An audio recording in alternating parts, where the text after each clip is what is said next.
আসসালামু আলাইকুম। কেমন আছেন সবাই? আজ আপনাদের সাথে আমি খুলনার বিখ্যাত চুইঝালের মাংসের রেসিপি শেয়ার করব। প্রথমে আমি পাতিলে পেঁয়াজ কুচি আর গরম মশলা দিয়ে একটু ভেজে নিয়েছি।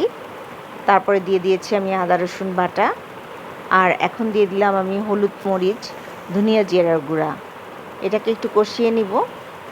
পাতিলে মশলাগুলো লেগে যাচ্ছে, তাই আমি একটু পানি দিয়ে নিলাম। মশলাটা কষানো হয়ে গেছে।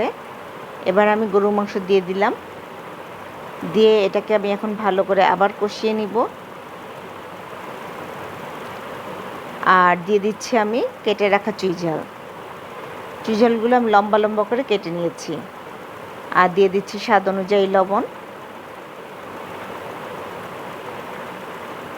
আবার আমি সব কিছু ভালো করে মিশিয়ে এখন পানি দিয়ে দিলাম।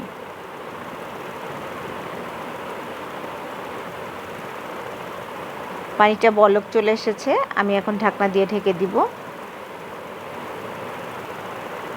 আমার মাংসটা 50% হয়ে গেছে। আমি এখন কিছু দেশি রসুন দিয়ে দিব, আস্ত দেশি রসুন।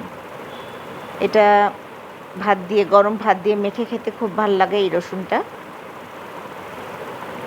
আবার ঢেকে দিলাম। দেখেন মাংসটা কি সুন্দর ভুনা ভুনা হয়ে গেছে।